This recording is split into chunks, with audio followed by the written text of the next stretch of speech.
오늘 본문의 이야기는 예수님의 사역 초기에 있었던 일인데 마태복음과 마가복음과 누가복음에 모두 기록되어 있는 아주 중요한 사건입니다. 아주 중요한 말씀입니다. 우리 오늘 본문 9장 1절 말씀을 함께 읽겠습니다. 9장 1절입니다. 시작. 예수께서 배에 오르사 건너가 본 동네에 이르시니. 오늘 이 본문 말씀은 가버나움을 배경으로 하고 있는 그런 말씀입니다. 예수님께서 이 가버나움을 어떻게 표현합니까? 본 동네. 성경은 이 가버나움을 본 동네, 예수님의 본 동네라는 거예요. 이 본 동네라고 하는 말이 되게 어렵죠. 우리가 생각하지 아니하면 무슨 말인지 잘 못 알아들어요. 저는 이걸 번역을 바꿔야 된다고 생각하는 사람인데, 쉬운 말로 말씀드리면 본 동네라고 하는 말은 고향이라는 말이에요. 고향. 얼마나 쉽습니까? 그렇죠. 우리에게 친근한 이 고향이라는 단어가 있는데 이 성경은 본 동네 이렇게 번역하고 있습니다. 저보고 번역하라면 고향 이렇게 번역할 것입니다. 본 동네 고향이라는 말이에요. 이 성경에 보게 되면 본 동네라고 하는 말이 딱 두 번 기록되어 있습니다. 세 번도 아니고 딱 두 번 기록되어 있는데, 첫 번째로는 누가복음 2장 39절에 보면 본 동네 나사렛에 이르사 이런 말씀이 있습니다. 본 동네 어디에 이르렀다고요? 나사렛에 이르시니라. 이 나사렛을 본 동네라고 하십니다. 왜 나사렛을 본 동네라고 합니까? 나사렛은 예수님이 태어나고 성장한 고향이기 때문입니다. 고향입니다. 고향. 그래서 본 동네라고 한 거예요. 나사렛을. 오늘 본문인 이 누가복음 마태복음 9장 1절에는 본 동네에 이르시니, 본 동네에 이르시니 이렇게 기록되어 있습니다. 여기서 본 동네는 나사렛이 아니에요. 어디입니까? 가버나움입니다. 가버나움입니다. 성경은 가버나움을 예수님의 본 동네라고 말씀하십니다. 예수님의 고향은 가버나움이라고 하는 거예요. 가버나움. 예수님의 고향이 나사렛이잖아요. 그런데 왜 가버나움을 성경은 예수님의 고향이라고 하는 것입니까? 이 퀘스천 마크가 생기는 거예요. 가버나움은 예수님께서 공생애를 위해서 30년 동안 살았던 나사렛을 떠난 후 예수님의 주 사역지입니다. 주 사역지입니다. 예수님은 가버나움을 중심으로 갈릴리에서 복음을 전거했습니다. 그래서 이 가버나움은 예수님의 제2의 고향이었습니다. 그래서 성경은 예수님께서 30년 동안 사셨던 나사렛을 본 동네 이렇게 말씀하시고, 예수님의 사역의 중심인 이 가버나움을 본 동네, 고향이라고 말씀하고 있는 겁니다. 우리 9장 1절 말씀을 읽겠습니다. 시작. 예수께서 배에 오르사 건너가 본 동네에 이르시니라. 예수께서 배에 오르십니다. 이 말씀 계속 나누거든요. 8장에서도 계속 나누거든요. 우리가 복음서를 보면 예수님이 계속 배 타고 이동하십니다. 갈릴리 바다를, 갈릴리가 예수님의 사역의 중심지이기 때문에 배를 타고 이 마을 저 마을로 갈 수밖에 없는 거예요. 배밖에 없어요. 예수께서 배에 오르사, 이 말씀이 반복되고 있습니다. 예수님께서 배에 오르셨다라고 하는 말은 어떤 지역을 떠난다는 말이잖아요. 그렇잖아요. 어떤 지역을 떠난다는 말입니다. 예수님께서 어디를 떠나기 위해서 배에 오르시는 것입니까? 가다라 지방입니다. 8장에 기록되어 있어요. 8장. 가다라 지방입니다. 이 마가복음과 누가복음에는 이 가다라 지방을 그라사라고 기록되어 있습니다. 그러니까 가다라고 하는 말, 가다라라고 하는 말과 그라사라고 하는 말은 동일 지역을 가리키는 거예요. 성경에 가다라 나오면 아 그라사구나, 그라사 나오면 아 가다라구나 이렇게 생각하면 틀림이 없습니다. 지금 예수님께서는 가라사 지방, 즉 그라사를 떠나기 위해서 어디에 오르는 겁니까? 배에 오르고 계시는 것입니다.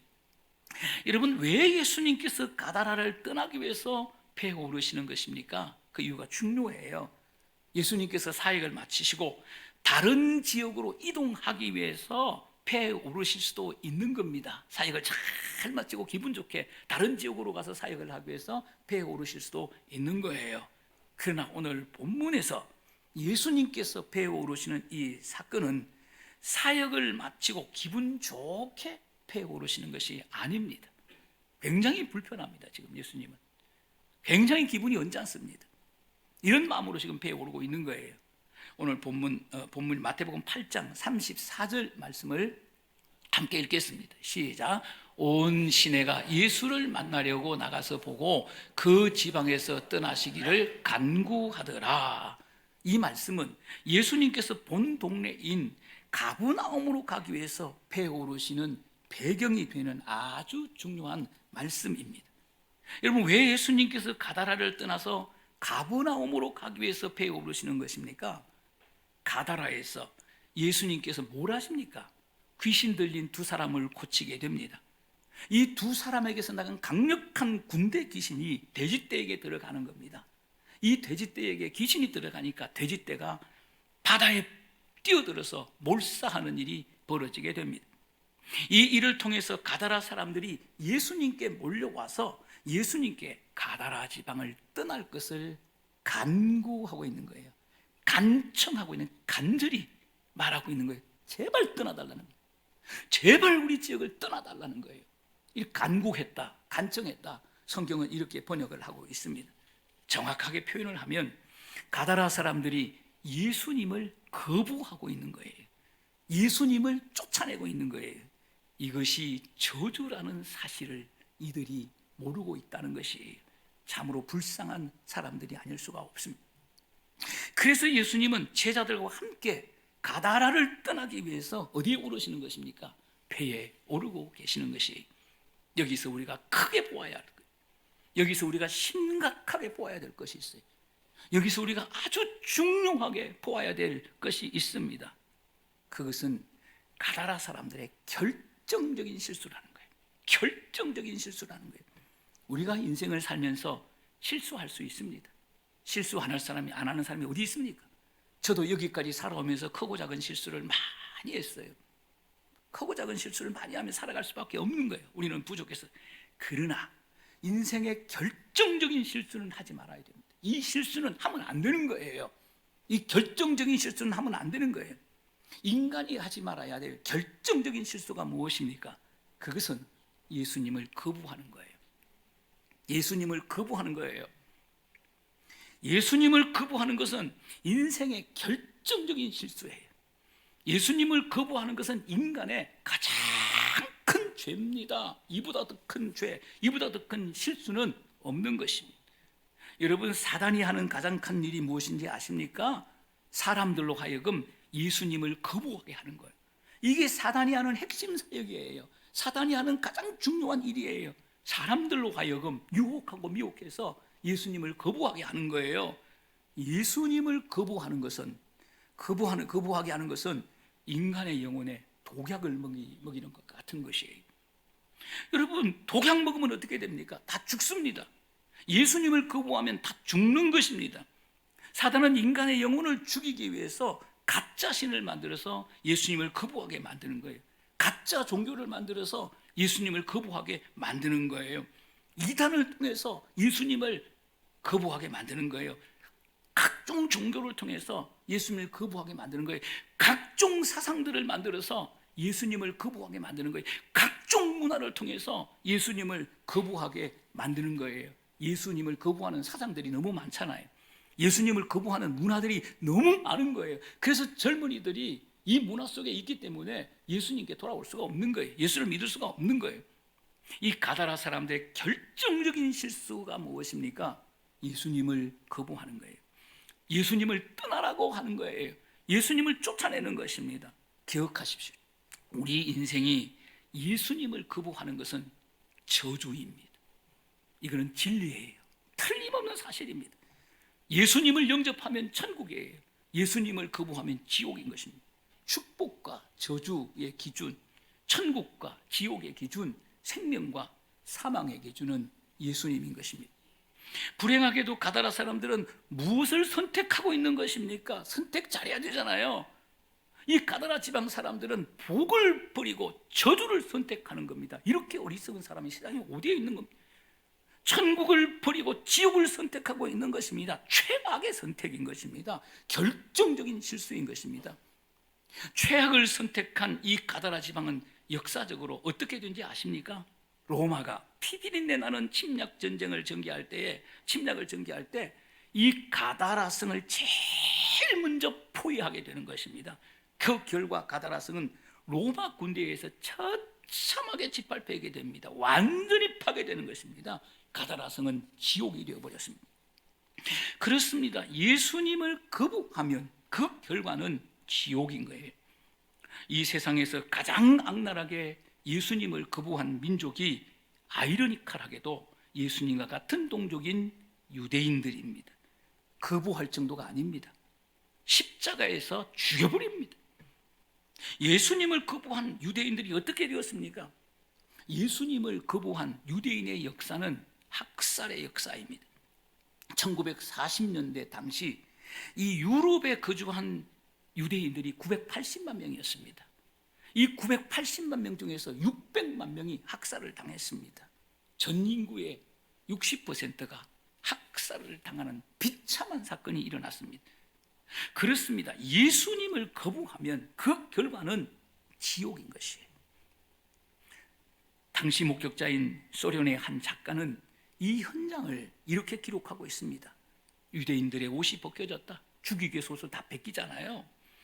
더 많이 죽이기 위해서, 한 명이라도 더 많이 죽이기 위해서 여러 명을 겹쳐 세웠다. 꾸겨 넣었다는 거예요. 구덩이를 파서 시체를 쌓아 흙으로 덮었다. 몇몇은 흙을 헤치고 나왔다. 그냥 둡니까? 머리통이 뚫리고 다시 굴러 떨어졌다. 시체들은 피누의 원료와 비료의 원료가 되었다. 끔찍한 기록입니다. 그렇습니다. 그리스도를 거부하면 그 결과는 비극입니다. 저주인 것입니다. 성경은 그리스도를 거부하는 자들의 최후를 이렇게 기록하고 있습니다. 마태복음 8장 12절을 다 함께 읽겠습니다. 시작. 그 나라에 본 자손들은 바깥 어두운 데 쫓겨나 거기서 울며 이를 갈게 되리라. 예?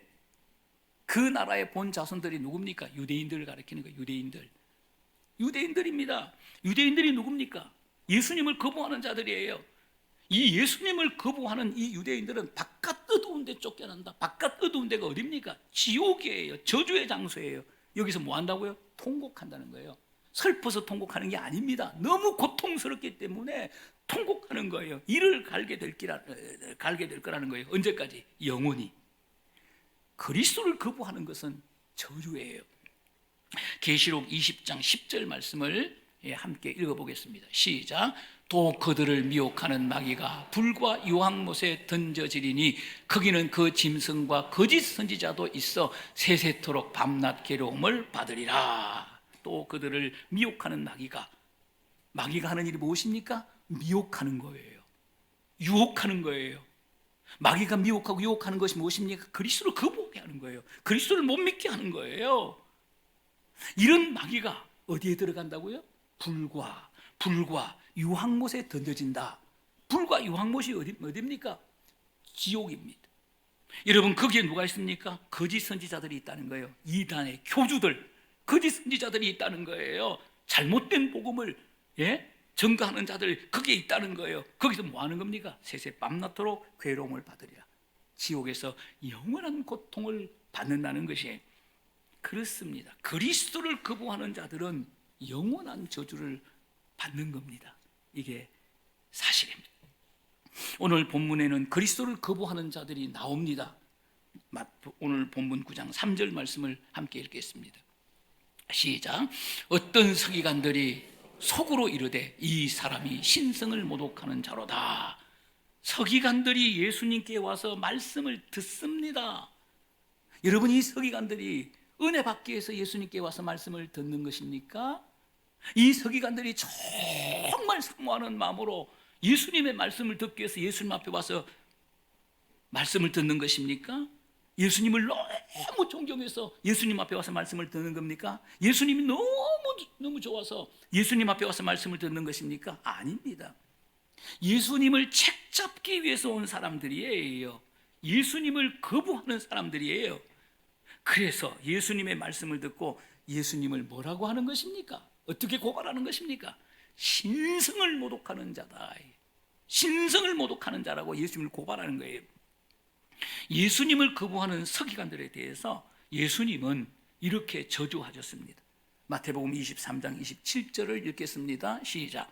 화 있을진저 외식하는 서기관들과 바리새인들이여, 회칠한 무덤 같으니 겉으로는 아름답게 보이나 그 안에는 죽을 사람, 모든 더러운 것이 가득하도다. 화 있을진저, 서기관들과 바리새인들이여.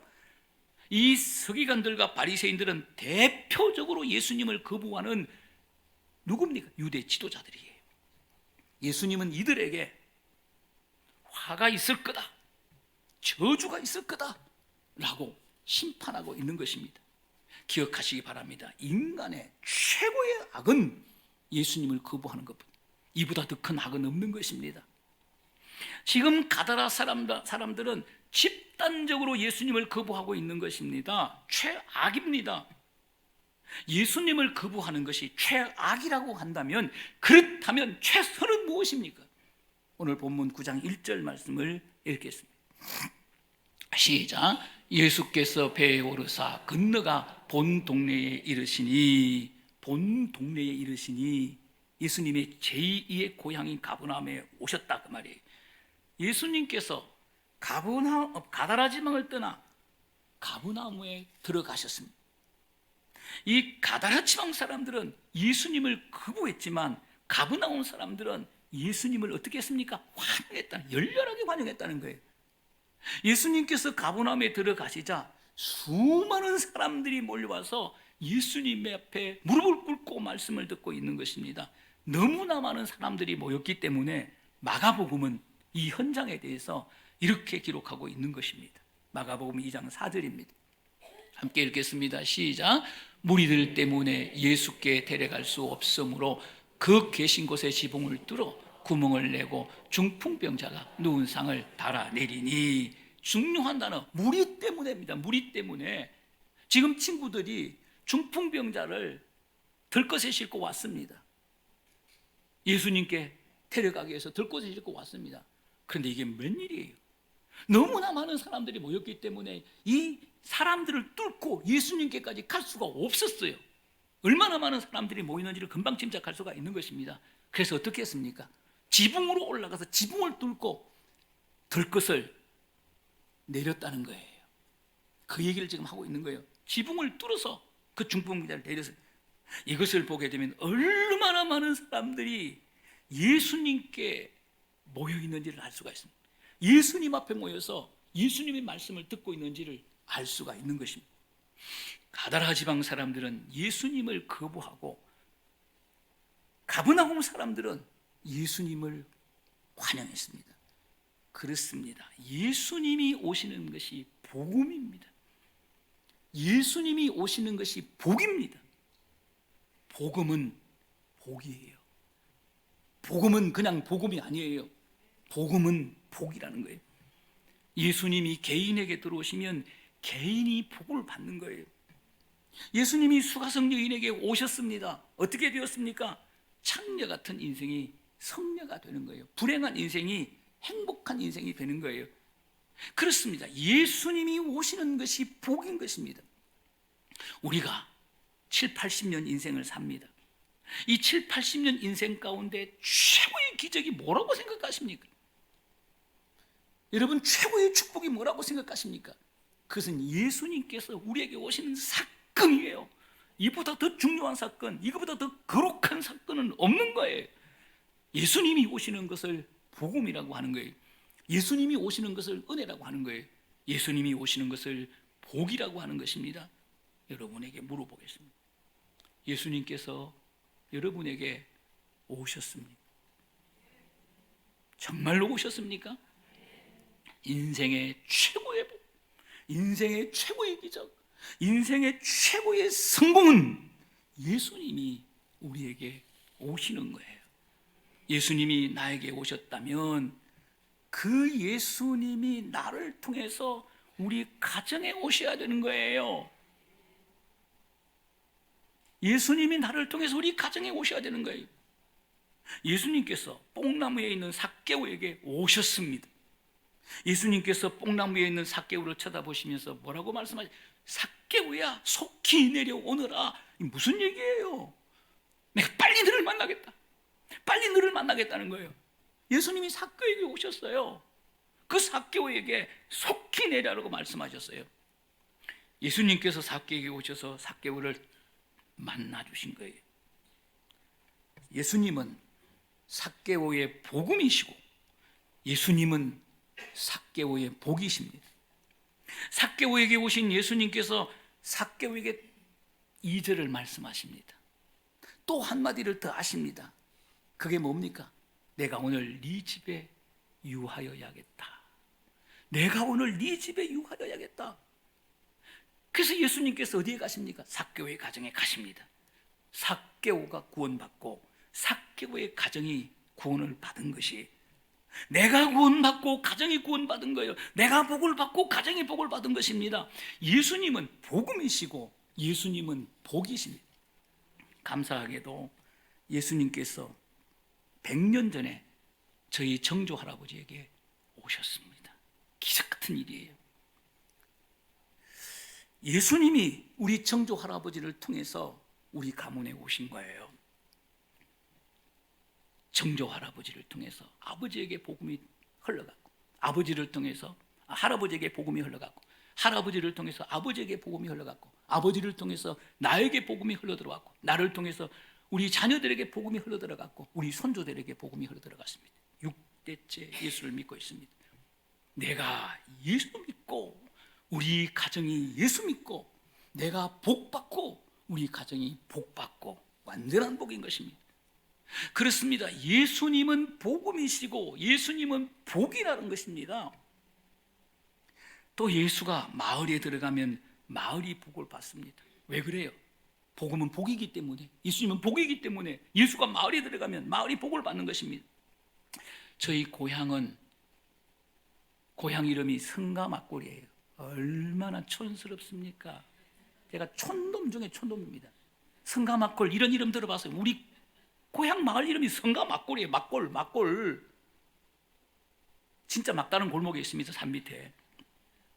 400년 전에 창녕 성씨들이 들어와서 몇 가정이 살면서 마을이 되었어요. 그래서 성가막골 이렇게 이름을 부르게 되었습니다.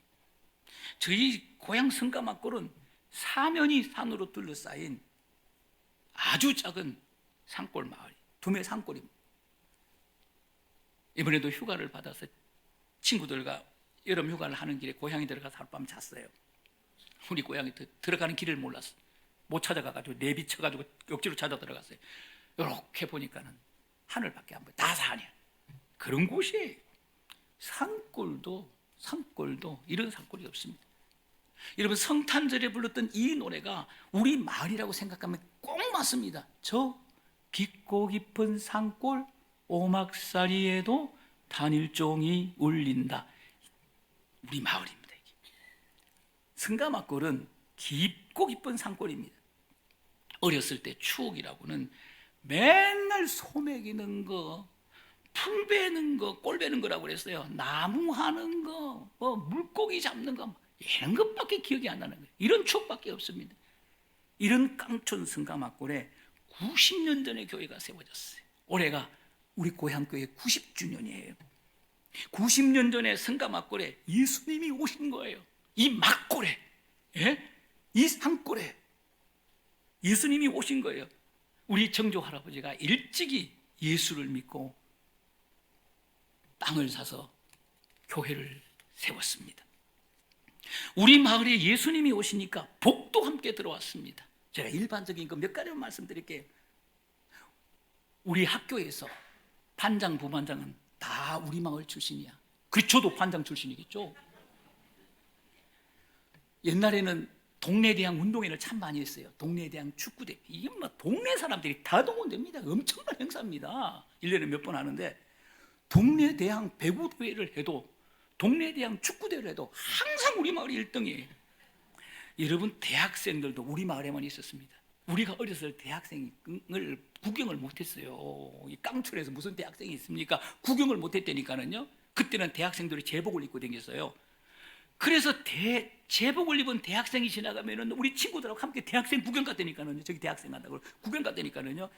근데 이런 대학생이 우리 마을에만 있는 거예요.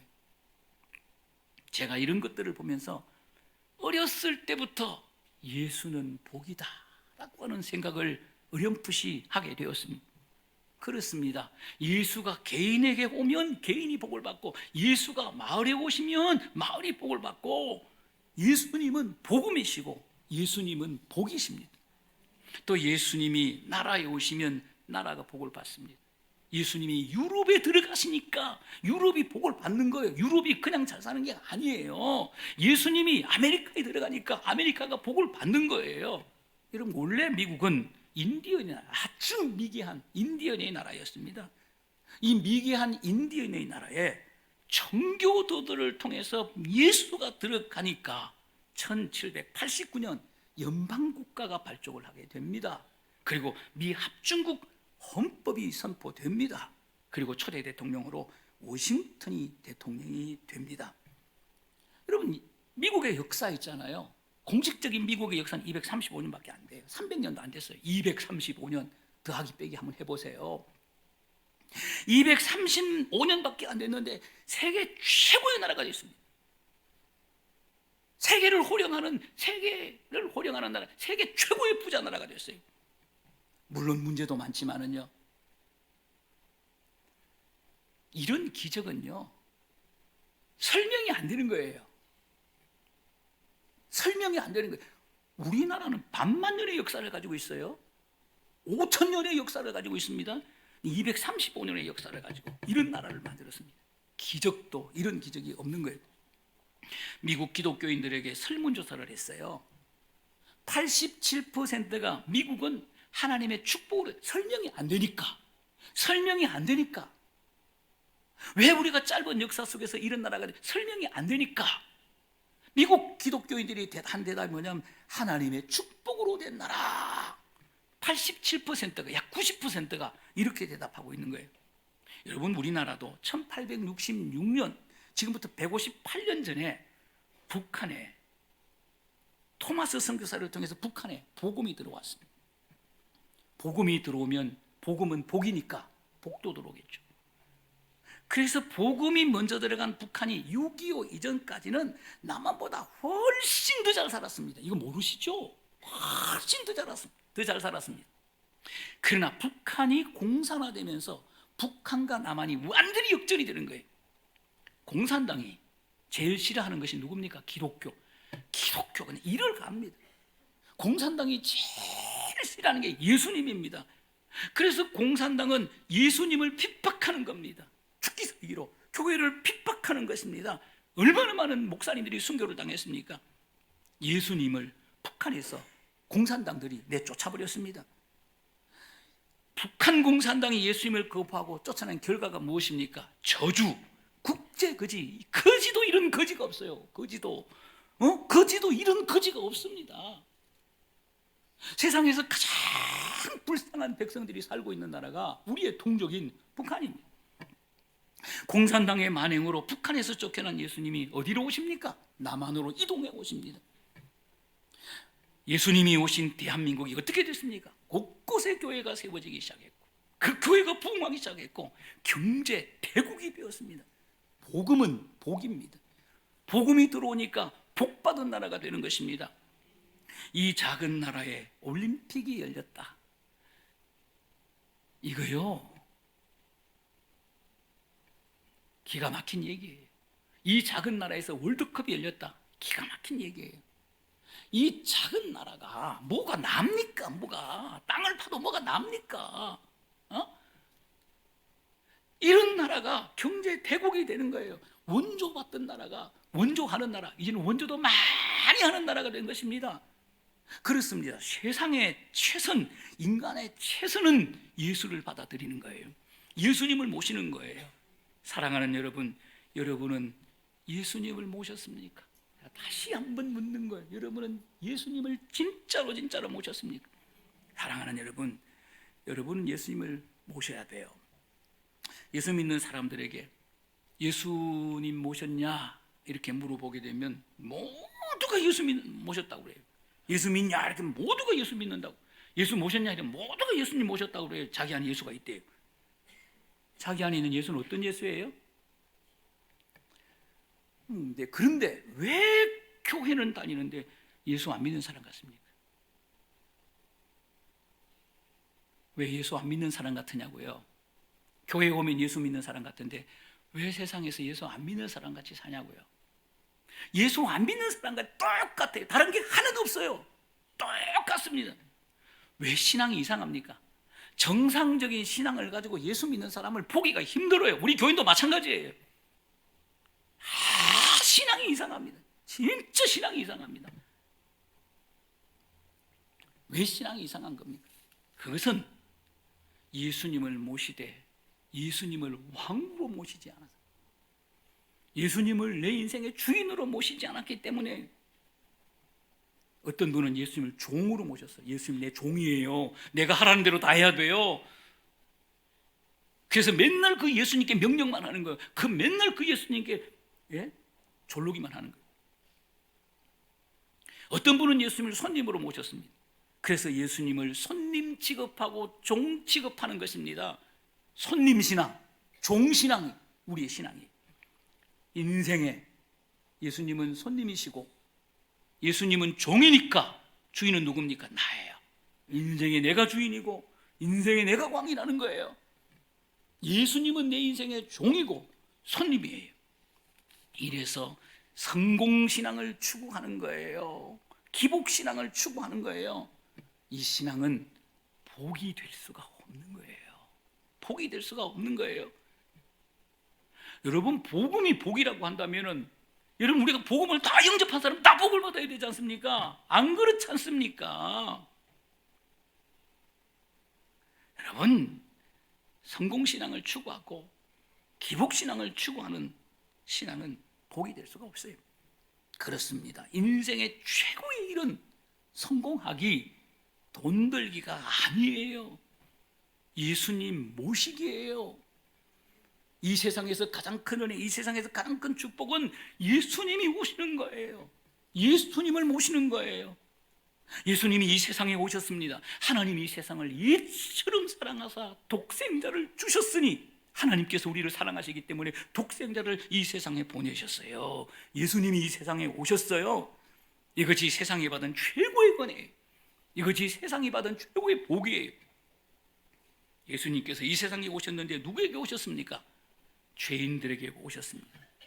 디모데전서 1장 15절 말씀을 읽어보겠습니다. 시작. mit보다 모든 사람이 받을 만한 이 말이요, 그리스도 예수께서 죄인을 구원하시려고 세상에 임하셨다 하였도다. 죄인 중에 내가 괴순이라. 그리스도께서 죄인들을 구원하시려고 이 세상에 오셨습니다. 그러므로 우리는 이 세상에서 예수님을 모셔야 되는, 각 사람이 예수님을 모셔야 되고 각 가정이 예수님을 모셔야 되는 것입니다. 이것이 최고의 축복이요, 이것이 완전한 복인 것입니다.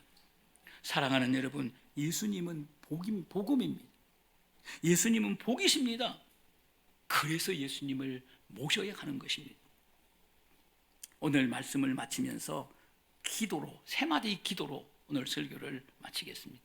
우리 세 마디 기도를 큰 소리로 믿음으로 읽어보겠습니다. 첫 번째, 시작.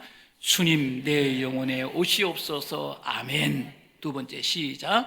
주님 우리의 가정에 오시옵소서. 아멘. 세 번째, 시작. 주님 우리나라에 오시옵소서. 아멘. 살아계신 하나님 아버지,